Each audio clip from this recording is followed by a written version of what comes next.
If you're a coach and you haven't had training in how to support neurodivergent clients, then you are potentially letting down over 15% of your client base. If you're working at an executive level, the percentage is likely to be much higher. One of the biggest reasons for this is so many coaching models and strategies are designed by neurotypical brains for neurotypical brains. And so they can work really effectively for those. But if you have a client, for example, with ADHD, who is not getting stuff done between sessions, and you apply neurotypical logic to time management and commitments and accountability, their brain is not wired that way. And the reason they're not taking action is nothing to do with any of that. And then what risks happening is guilt and shame from the client, frustration from you as a coach because they're not taking an action and you can't work out whether you just need a bigger carrot or a bigger stick for them. You need strategies to be able to help get inside their heads, their lived experience, their nervous system, and how it reacts differently to change.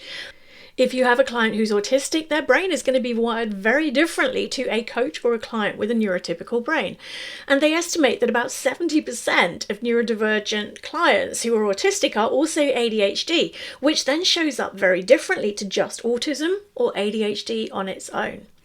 Now, there are so many myths out there about neurodivergence, and there are so many coaches with big hearts who want to make a bigger difference. If you get foundation level training in how to support neurodivergent clients, how to adapt the techniques, the strategies that you're using to really work for them, you can help them to create breakthroughs when no other coach has managed. Yeah, you can help to clear years of shame.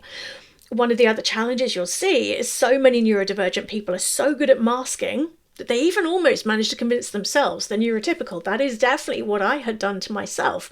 And I didn't get diagnosed until I was 50. The signs were there. I just didn't see them. Yeah, and now I can see them. It's really obvious. So a lot of clients will never tell you that they're neurodivergent. So one of the things that can be really useful is for you to get a radar for this, not because you're going to diagnose, but because you can then adapt your approaches to help them.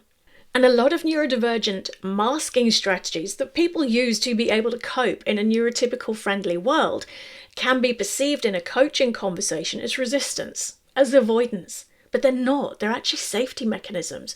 And if you force a neurodivergent client to push on through those, you're actually at risk of causing them very deep harm. So you absolutely do not have to train to be a specialist neurodivergent coach.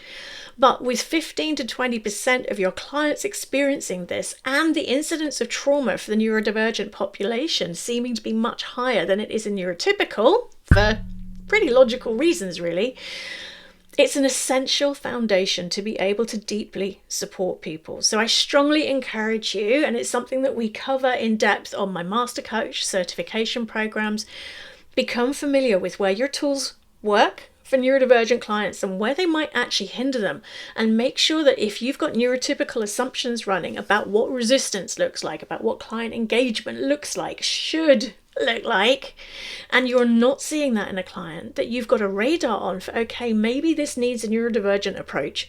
It doesn't matter whether the client's neurodivergent or neurotypical. A lot of the things that you can do to support a neurodivergent client actually better support neurotypical clients too.